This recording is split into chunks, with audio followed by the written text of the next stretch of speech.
This call is being recorded. Hello. Hello. How are you? I am good. Good, good. Welcome to the call. Thank you. Who do we have on the line? That's what I would like to know. So if you want to, well, I know who you are. If you want to introduce yourself to those who are on already, you can feel free to do that.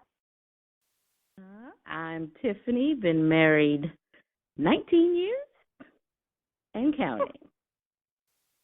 Awesome, Miss Tiffany. Fantastic. Let me see, is there anybody else? I guess not. Okay, so it's just you Not and I yet. right now.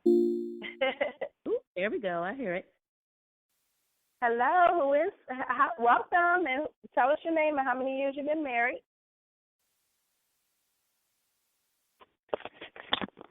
Hi, I'm Crystal. Been married 5 years.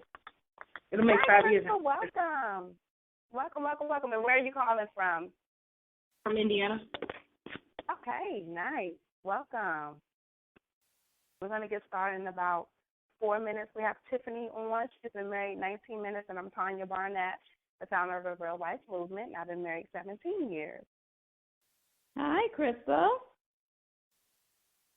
Hi, how are you? I'm great. Hello, who just jumped on the line? Tell us your name, where you're calling from, and how long you've been married. This is Rita Pardo. Hey, Rita. Hey, what's going on? How you doing, Hi, Tanya? Rita.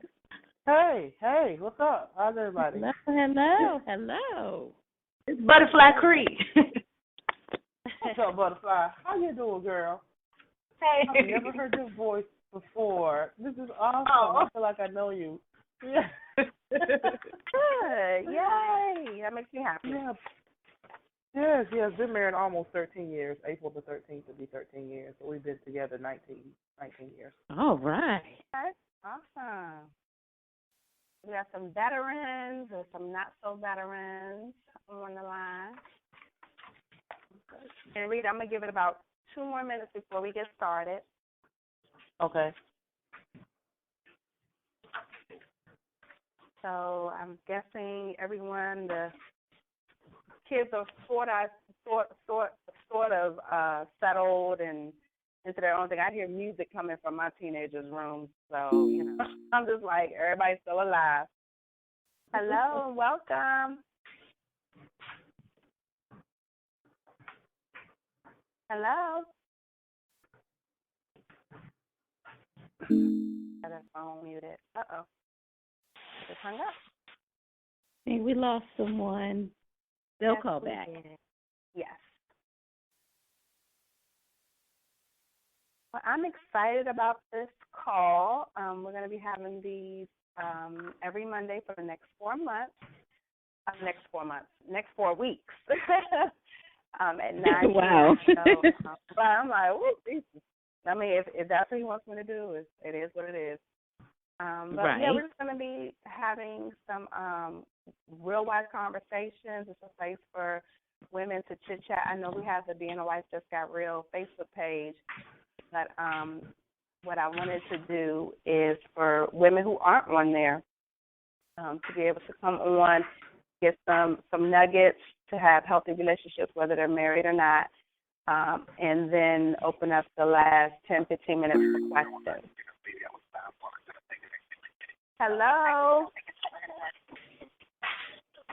Hello? Yeah, there. Hello? Good evening.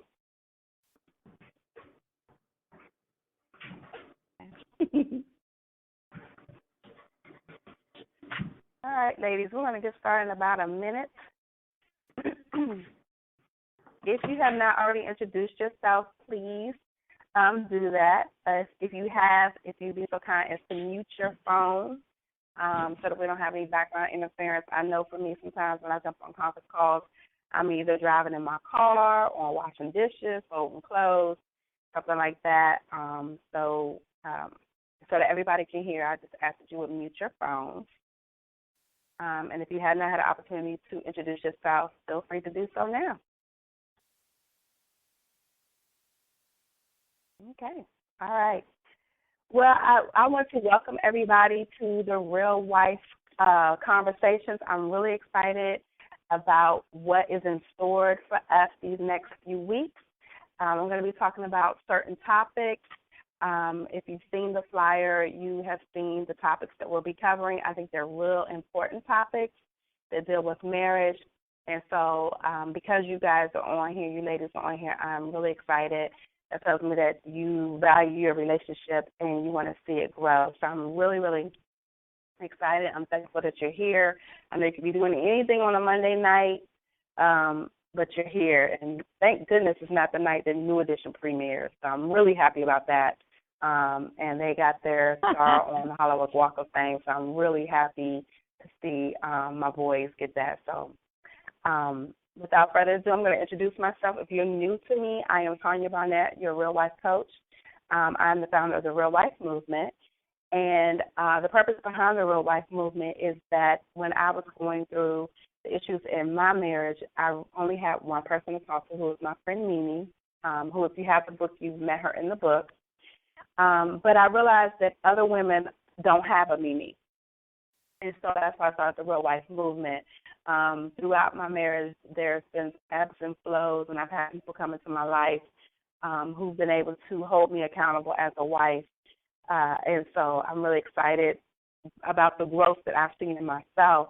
And then also having someone who has those moments where they're like, hey, T, can I call you, or vice versa. And we're able to talk about marriage with no judgments. And so I'm really passionate about marriage. I'm passionate about relationships. It is just so important to me, because if we have healthy marriages and relationships, we can then have healthy children, and then that correlates over to a healthy community, and then so on and so forth. So that is the purpose behind the Real Wife Movement. This year, my focus is shifting a little bit onto intimacy and bringing fun back to marriage. So a lot of stuff that you'll see this year will be dealing with how to increase intimacy. And when I talk about intimacy, I'm not only talking about sex, I'm really talking about intimate moments between a husband and wife where you don't even have to say a word. You have all your clothes on, and it's an intimate moment. And so getting that back from when we were dating or when we first got married. And then the other thing is talking about how to have fun. I know a lot of us have responsibilities, whether we work a 9 to 5, we're entrepreneurs. I do both. And then trying to juggle teenagers, or if you have little people, it's a lot. And so it's really important. Welcome. I see people jumping on. Welcome. And so I just really, my heart is for marriage, and I'm really, really excited about, especially in the Black community, us having healthy, whole relationships and modeling those behaviors for our children. And so tonight's call, we're going to be talking about communication, which is pivotal in a relationship. I did a survey. Several people have filled it out, and I thank you so much for those of you who have filled that out. Thank you for jumping on the call. Thank you so much. If you're just now jumping on, please make sure you mute your phone, and then we'll do introductions towards the end. So thank you for jumping on, ladies. I really appreciate it. And so communication is key. A lot of divorces happen because of lack of communication. We talk to each other, but we don't have a conversation. And so tonight, that's what I'm going to be talking about, is the whole communication piece. If there's anything that I say that you have questions about, just hold your questions towards the end, and then the last 20, 15 minutes, I will open up to have you guys ask any questions that you may have. So the first thing about communication that I always preface on now, I didn't do this prior to the beginning of my marriage, is always starting your communication with love, knowing the purpose behind why you're going to communicate, what you're going to communicate. And then with that, making sure that love is the undercurrent. My pastor said before that speaking honest words without love is like putting salt on a wound, or, rubbing somebody the wrong way with sandpaper. And so I really feel like a lot of times, such as strong black women, we're strong all day long. And so then we go to have these conversations with our husbands or our boyfriends or whoever, even with our children, we're very rough and abrasive, and not knowing that what we're doing is we're unwillingly and unknowingly harming our relationships. I know my daughter one time, I think she was maybe like 10 or so, she was like, "Mom, why are you always hollering at us?" I had no clue that I was doing that. And it wasn't until she brought it to my attention that I realized, wow, yeah, I do holler. Or she said I was talking mean to them, and I didn't realize that I was just coming off abrasive. So then I realized I was doing that with my husband too. And so anytime I went to go talk to him about something serious, it was automatically a wall of some pushback because of my approach. And so I want to implore you tonight that just start thinking about some of the conversations you've had within like the last 5 or 7 days, where you may have been a little abrasive with your boyfriend or your fiance or your husband, and just really think about, how can I dial that back? What's another way that I can deliver that message that I want to get across? And some things are hard conversations. I know with me, when I want to talk about something, one thing that is painful for my husband to talk about, and his being transparent, he doesn't like to talk about money. It is just a painful conversation with him. So I always make sure he's in a good place. His belly is full majority of the time. We're out somewhere doing something, and then I bring up money. So even having a spirit of discernment and knowing, okay, when is a good time to bring this subject up? It may not be a good time to bring up money or kids, report cards, all that stuff when he's walking in the door from work. And that's just the beauty of being a woman. We're able to read the men in our lives, read our children when we're intentional about it. And so I really want you to be intentional about using love and letting love drive your communication in 2017. So that's tip number 1, use love. Tip number 2 is be honest. Again, another experience for me, when I used to try to talk to my husband about money, I would fudge numbers. I would make the numbers not sound as bad as they did. And then when he had an opportunity to maybe check the bank or whatever, he would go buck wild because what I said to him wasn't true. And so be honest, regardless of what the perceived reaction is going to be, because a lot of times the reaction may not even be what we think it's going to be. And so I always, and I'm just being 100, I always was deceptive in dealing with my husband when it came to money. The kids, the house, anything other than that, I can give it to him straight, chaser.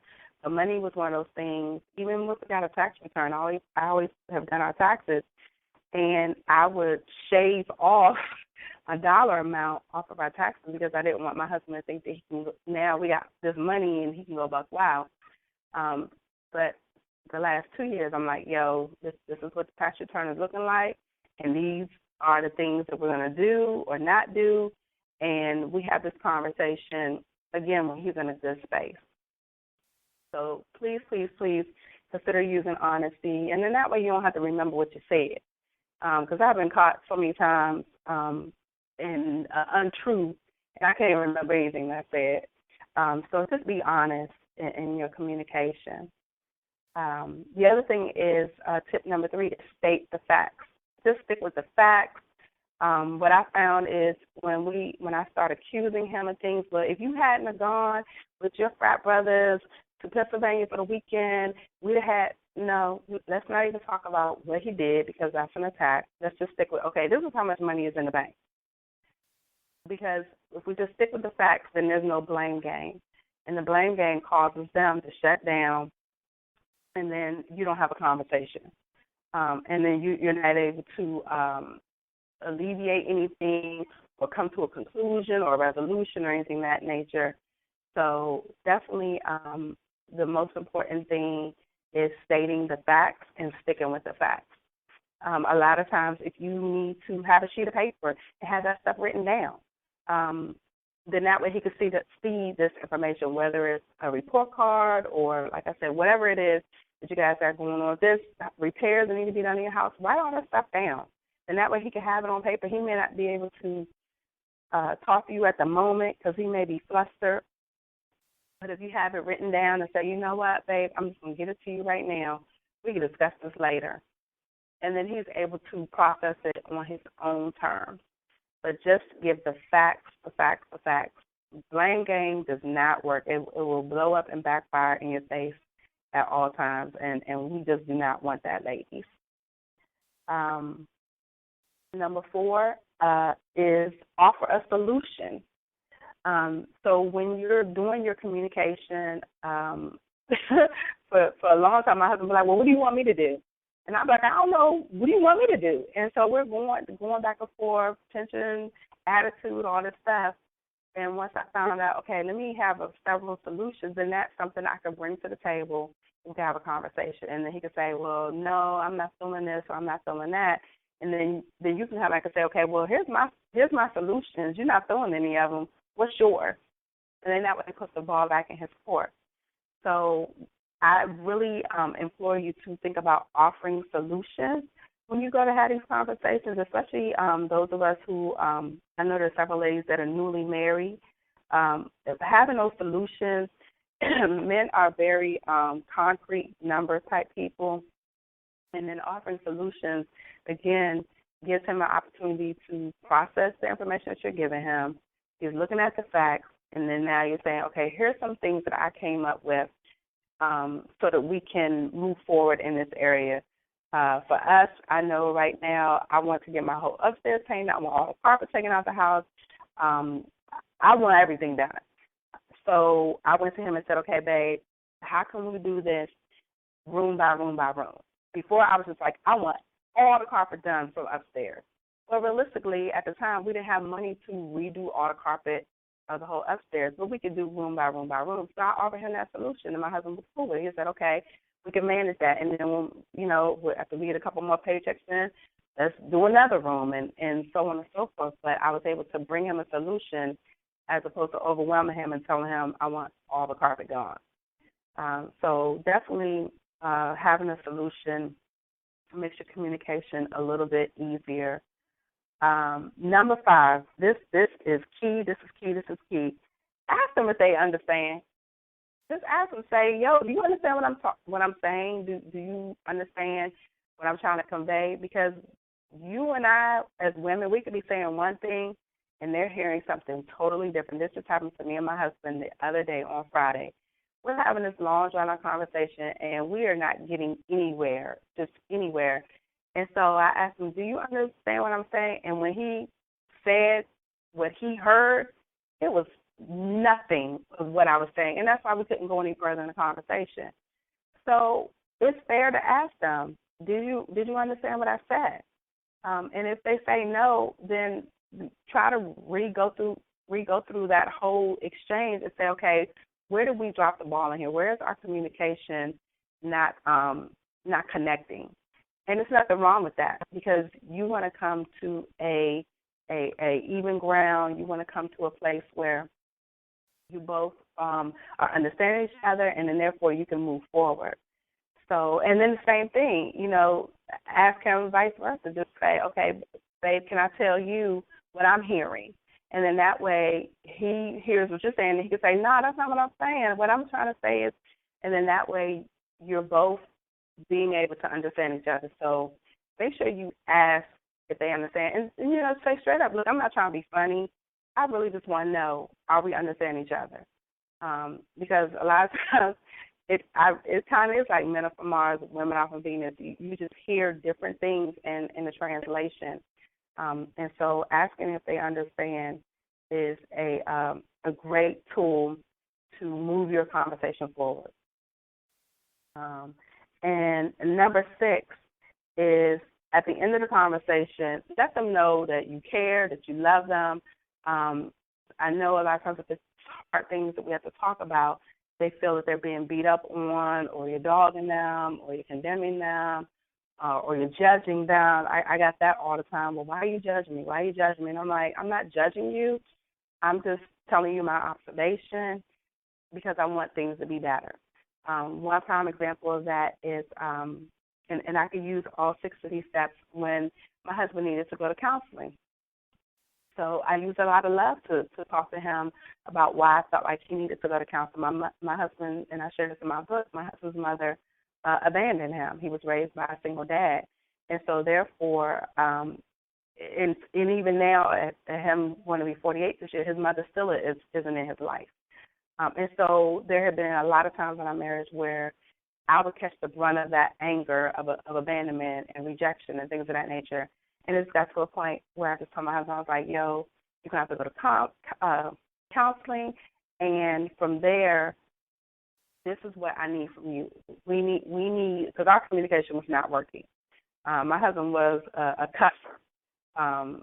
And I wasn't. I didn't grow up in a household like that. And so I had to use love to tell him, okay, babe, I love you, and obviously you're in pain, and that's why you're responding to me this way. So I really feel like it would be a great idea if you got some counseling to see what your issues are. And then that leads to the being honest. And I was like, yo, I can't be married to you like this. And I had to share him my truth. I was like, this is how you're arguing and you're cussing. This is how it's affecting me. This is how it's making me feel. I was being honest. And it's stating the facts. I was like, the children hear you. It's inappropriate. Things of that nature. And then it gave him something to think about. And then offering a solution, I said, babe, I'll go with you. And so in his eyes, he's like, well, yeah, because you're not perfect either. And so that opened up the door for him to be able to go because now I'm going with him. And then, again, asking him if he understood why I was suggesting the counseling. And then he started to understand because then our son was having anger issues. And then what happened was our son went to counseling first. And then when my husband saw the results, and my son was maybe about 6 years old, once my husband saw the results of my son getting counseling, then he chose to go get counseling. And then, of course, I finished that all off with, I love you, and this is why I feel like it's important to get the counseling. And then since then, my husband has enjoyed going to get his own counseling. He actually just started up again to begin the new year on his own. I didn't have to say anything about it because everybody's insurance offers you free EAP, which is Employee Assistance Program, and you get, I think, between 6 to 10 free counseling sessions. So if you're not aware of that, check with your spouse. If your insurance is through your spouse, check with their insurance and see if you can get the free sessions. Everybody in your whole entire household can get EAP. And if you do marriage counseling, that's a separate 8 free sessions. So a lot of people do not know about that. So I would clearly, it helps us, and I would suggest it for you. I know initially we couldn't do marriage counseling together only because we would come out arguing, and it just was not cute. So we had to do individual counseling first, and then we were able to, once we worked through our own individual issues, then we were able to go to marriage counseling together with a licensed clinical therapist and get some help. And so definitely I want to ensure that if you did not get all 6 of those steps, I'll run through them again. The first one was to use love. The second one is be honest. Third one is state the facts. Number 4, offer a solution. Number 5, ask if they understand what you're saying. And 6, tell them that you love them. And that's really important, again, just because men are, especially African-American men, they're attacked all day long when they're at work. They're seeing injustices done all day long. I know my husband shares with me stuff that he sees his white counterparts doing, that his black counterparts are doing, and black ones get in trouble or get fired or whatever for the same exact behaviors. And so he sees these disparities. So when he comes home, they need to feel that love. And home should be a place of refuge. I know for a long time my home was not a place of refuge. And I'm ashamed that it wasn't, but that's just how real it was.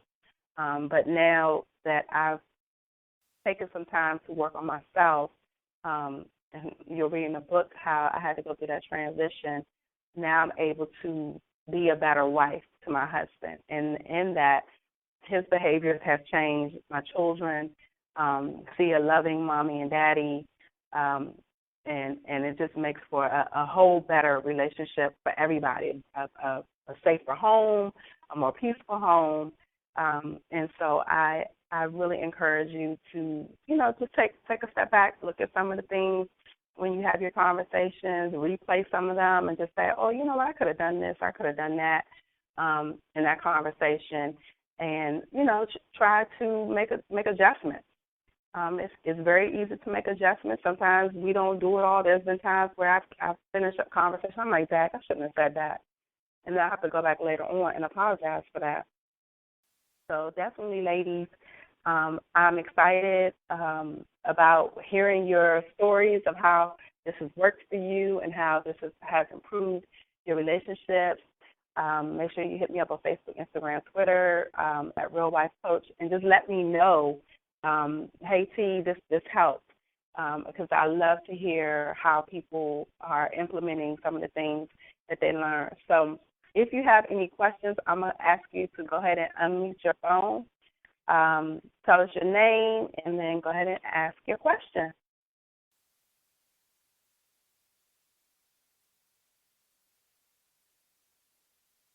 Anybody?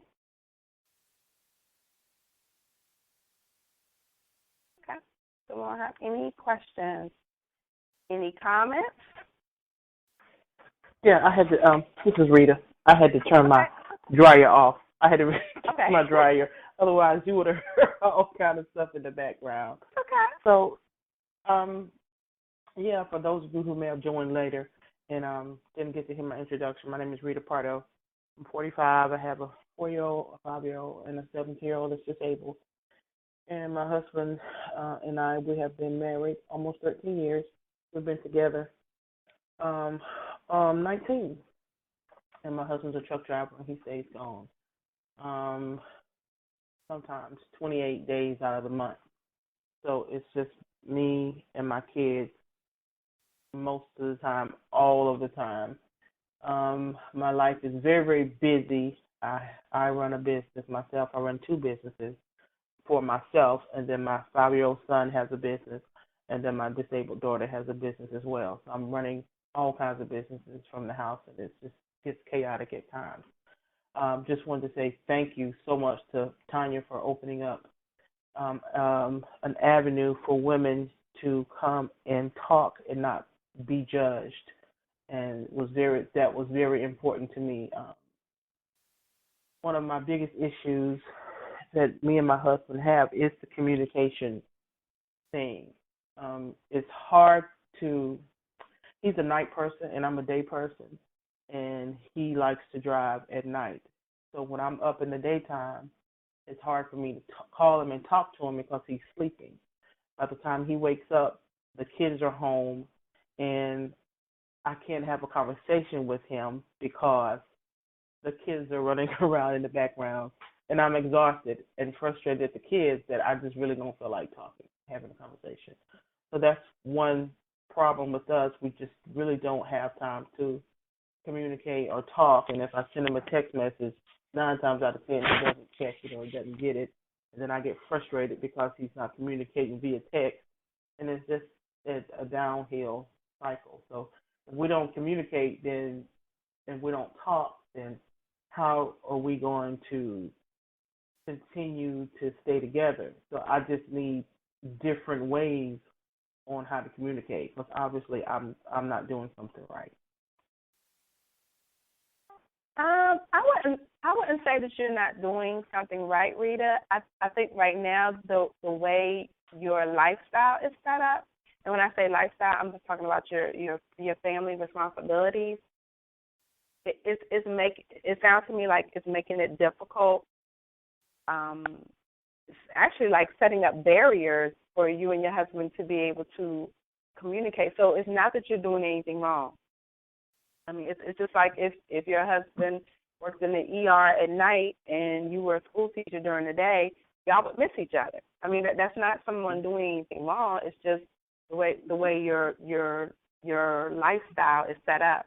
One of the things that I would suggest is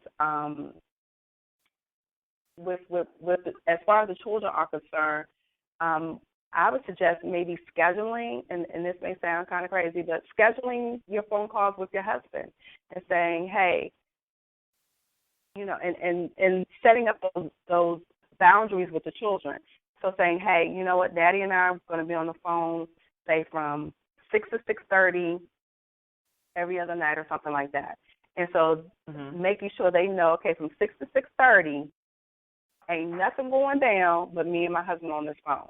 So we're going to make sure dinners are done, everybody's straight. Maybe that could be their quiet time where they're sitting and reading books or doing puzzles or something of that nature, and then get them into the routine, the habit of, okay, Mom's on the phone with Dad. This is our quiet time. And then that's one of those things, having that conversation with your husband and saying, hey, babe, and then using these 6 steps and saying, hey, how about if we set up a time where the children are settled and I can have you all to myself for those 30 minutes or 40 minutes or however long you guys can talk. Okay. Hi, Rita. This is Jamila. Hi, everyone on the call. Hi, Jamila. I just wanted to chime in real quick. Wonderful conversation. Love what's going on right now. Rita, I just wanted to reply specifically to you because I have a similar experience. My oldest child has Asperger's, and to not label this conversation any longer, it took my husband 9 years to admit that there was anything wrong with my son, okay?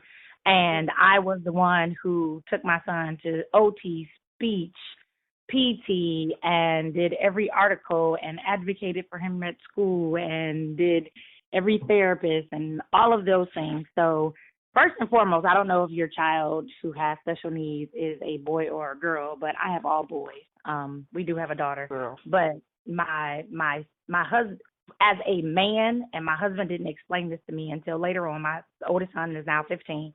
He explained to me, he was like, you know what, it's hard for a man to realize or accept that there's something different with their child. And that's just a man thing. Now, my husband, he's come to grips with it. There are times that even now, my son is 15, he still has what we call ASCII moments. But my husband's like, oh, no, I don't receive that. But because of my position with working with my son since the day he was born, I understand that it's an ASCII moment and I know how to deal with it. So there are times when my husband accepts and there's times that he doesn't. He has definitely gotten better. The other part of that is that being night and day, totally understand that my husband's a surgeon and he had crazy hours and still has crazy hours, and I have crazy hours. So because of my job, and there are times where it's good to talk, there's times where it's not good to talk. I thought it was hilarious when I don't know who had said it initially. They were like, oh, yeah, you should make sure that, your husband's well fed before you have those conversations and stuff like that. Yeah, I tried that. That didn't necessarily work for me. My husband's a little bit different. We tried the belly full, empty. Nah, because what ended up happening for me is when I made sure that my husband had everything that he needed, he literally ignored everything that I needed because his life was perfect. And so because his life was perfect, he couldn't see me. And I'm not saying, I'm not advocating at all. Hello, I repeat, I'm not advocating at all that you don't make things comfortable for your husband. What I'm saying is that for me and my household, it didn't work because I've been married for 18 years. And it was 10 years in when I told my husband, I was like, I want a divorce. And he was like, well, what do you mean? Our life is perfect. And I was like, no, your life is perfect. My life sucks because I've literally done everything for you. You don't want for anything. And the kids are taken care of, you're taken care of. And so what happened was my husband had grown blinders to it. So for me in my house, it was a little bit different. That being said, because we do have different schedules and stuff like that, like I just had to learn my husband. Like you never talk to my husband at nighttime. It's just not going to happen because he's done like 3 or 4 surgeries throughout the day and he's tired, and he comes home and he's like, that's all he wants to do is eat. The best time to talk to my husband is when early in the morning, which is a good time for me because I've already meditated. I've done my meditation. I've taken my shower, and I'm a morning person, so I can catch him. He's not a morning person, but he's able to pay attention. He's not alert, but he's more alert than he is at nighttime. So my recommendation, not advice, let me say that again, not advice, recommendation would be is, hey, just like learn your own husband. I mean, like I was telling my girlfriend today, it's similar like with kids. Like everybody's kid is different. Everybody's husband is different. And I know my husband is very different. So it's like you learn what you live with. And when you learn what you live with, that's the best thing that you can do. Once you learn what you have, then you know how to work it. Like a Honda doesn't drive the same way a BMW does. And if you treat it the exact same way, like your husband is not going to be the same as my husband. And you just learn them. That was good. Thank you for sharing that. Thank you for sharing that. So it shows that a lot of us have the same type of home life.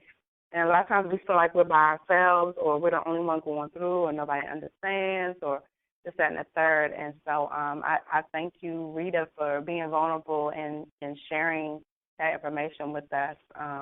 That I really appreciate that, and I'm honored that you feel comfortable enough with sharing that. And thank you, Janelle, too, for sharing your story. You're welcome. Is there anybody else? Anybody else have a question or a comment? I have a question. Look, one thing, what resonated with me was when you said that your husband doesn't like to talk about money. I am the exact same way with my husband. I hate talking about money because our spending habits are so different. I'm frugal and I don't like to spend a lot, but I'm not tight. I get what we need before I get what we want, basically. My husband's a total opposite. He's spontaneous, and he'll just go get it. And he's like, I'm getting another check next week. I'm working. I should be able to get everything I want. And he says it all the time. I'm going to get what I want regardless. He says it all the time. So when we talk about money, and even he has stepkids. No, I'm a stepmother, so a bonus mother. But his older kids are 27. The 27-year-old has 3 kids, and then he has a 22-year-old daughter. And the 22-year-old daughter is in college, and she's not good with money herself. She quit several jobs, and she's always needing. And the oldest one, with her kids, she's always needing. So this is what he would do. He would just randomly give her money, and he wouldn't tell me. And he would take that as, you know what, you don't want me to take care of my kids. I'm like, no, that's not it. I said, what I don't appreciate is you don't come to me and say, look, we need to put them in the budget. Take care of your kids, but if you are helping your grandchildren, you are giving your grandchildren money for diapers and shoes, and your own children don't have the diapers and the food, then I have an issue with that, because you put your grandchildren before your children. Me as a wife wasn't working, and I'm having to go outside of our house and ask people for money to help me get diapers and food for my children, our children. And he was like, well, I'm going to always take care of my kids. I said, that's not it. I said, we need to come to an agreement of how much you're going to give and when. And to this day, we still cannot agree on it. And I don't know what else. I don't know what to do about it. I really don't. It makes me so mad and irritates me that he won't say, you know what, she needs $200. We need to give her $200 so she can get her books. He gave her money today. He gave her money last week. And I'm like, okay, we still need to discuss it. So how would you approach your spouse who doesn't come to you when he's spending money like that?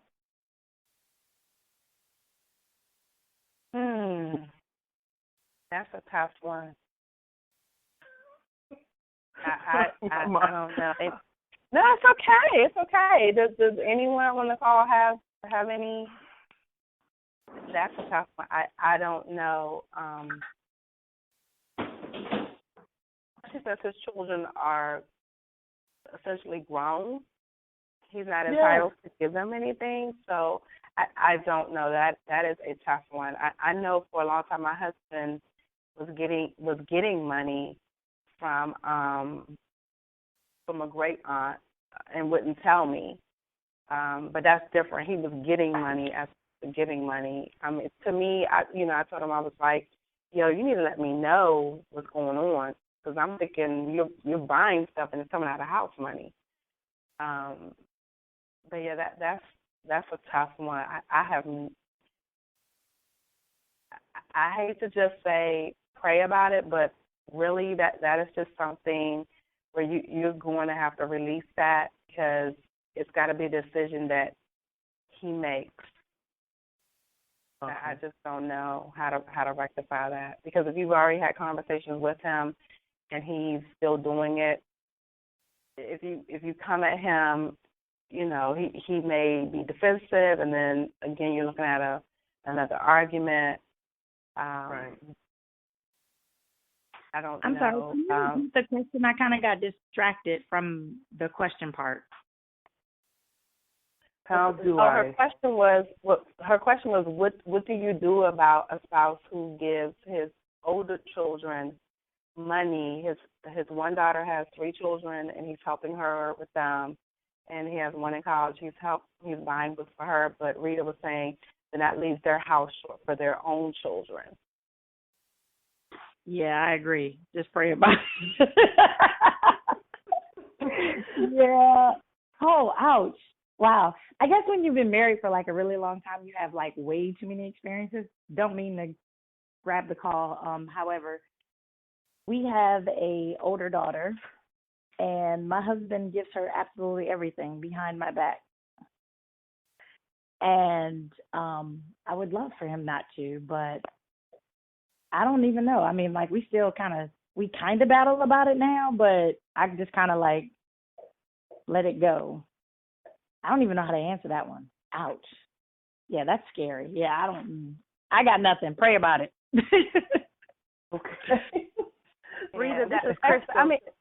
Hey, there's Crystal. Go ahead, Crystal. I have a suggestion. Crystal. So when it comes to because I can kind of relate. It's not something similar. My sister lives in Texas, and a lot of times, and she was well over 30 years old, but when she would get in a bind, she'd be quick to call my mom. Mom, I need to help me with this. Now, mind you, all of my mom's children were all grown, so it's a little bit different, but kind of similar. But it came to a point when I had to tell my mom, like, Mom, Felicia's grown. So she's going to have to learn, let her fall on her, not necessarily wanting her to fall, but for her to learn a lesson, like, you're going to have to toughen up, and, you're grown. So you can't always call and say, hey, Mom, I need this, because there could be other expenses my mom has to take care of. So when my mom did that, a couple times, and then it kind of sank in with my sister, I can't, at the drop of a dime, or almost expect for someone to pick up the pieces for me, and I'm grown, And we found that works. Is like she can't, she either find another way or, find ways to kind of pick up the pieces financially, because in your situation, you have kids and you have a household, that's not really fair to you and your kids for him to, kind of lack his initial household and provide for someone else, So I Right. just, suggest, again, pray about it. But there's a way that you can, finances is kind of a touchy and personal situation. So, maybe how the talk about finances, between you two come about. If it's more aggressive, some men don't want to hear about finances, or it can be, vice versa.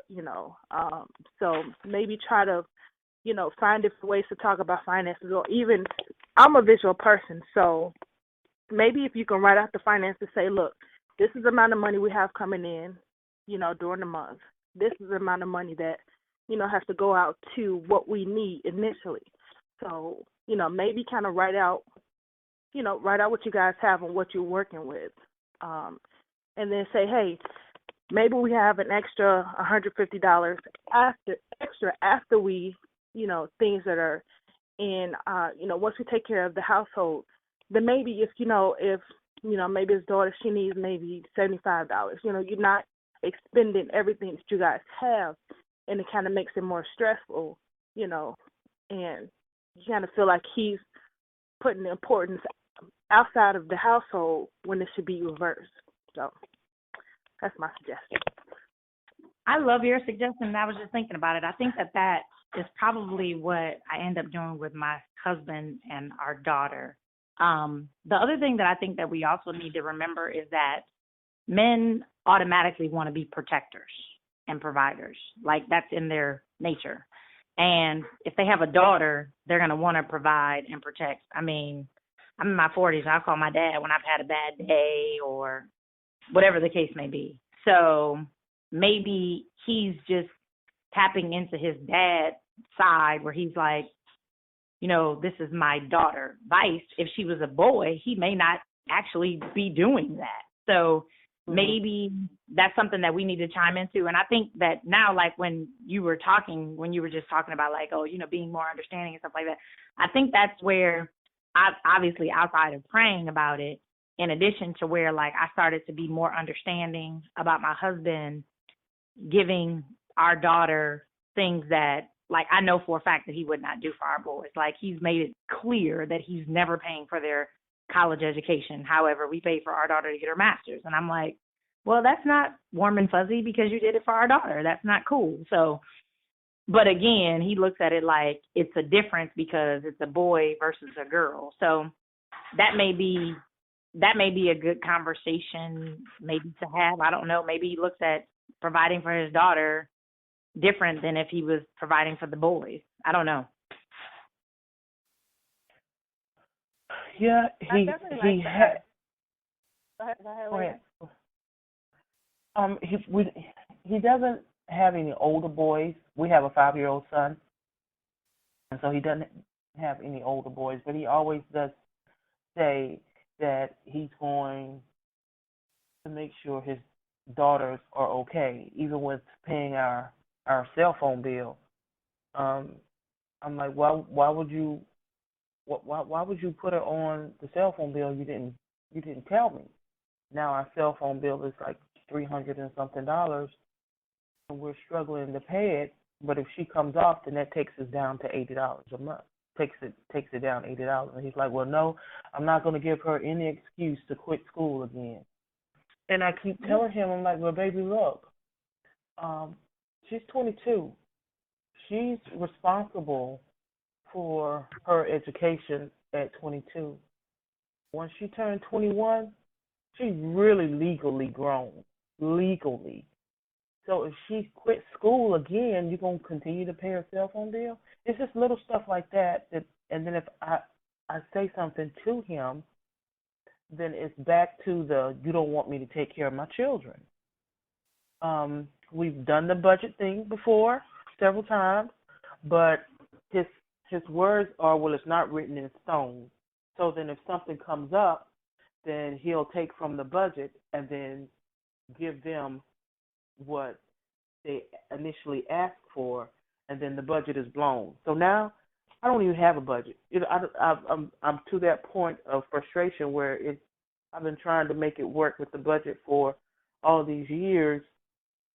That since he's so spontaneous, he'll forget. He'll say, "Well, you didn't remind me Or, you got to tell me that this bill is due. I'm like, baby, no. The mortgage is due every month at the same time. It hadn't changed. We've been in this house for 11 years. None of the bills have changed. They've been the same. And it's like it's an excuse every time. So when I say I've given up on that almost, my best bet is to pray about it. I just got to pray about it. I got to leave it to God. Mm-hmm. Yeah, And a lot of things. I mean, especially stuff like that.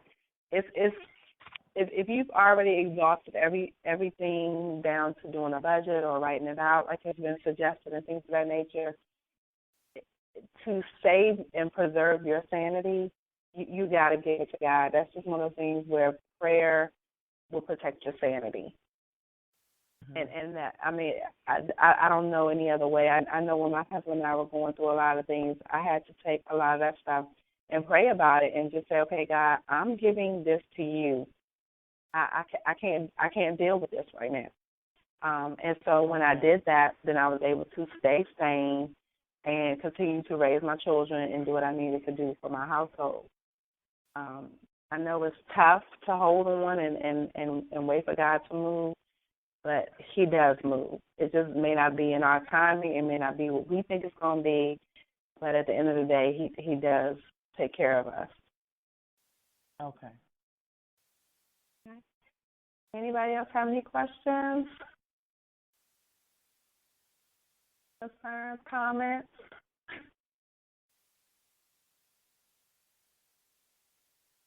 No? Okay. Well, ladies, I really appreciate everybody jumping on this call. Again, we'll be doing this every Monday at 9 p.m. Make sure to share with your friends, your girlfriends, your sisters, whoever. Let them know about the Real Life Conversations that will be every Monday at 9.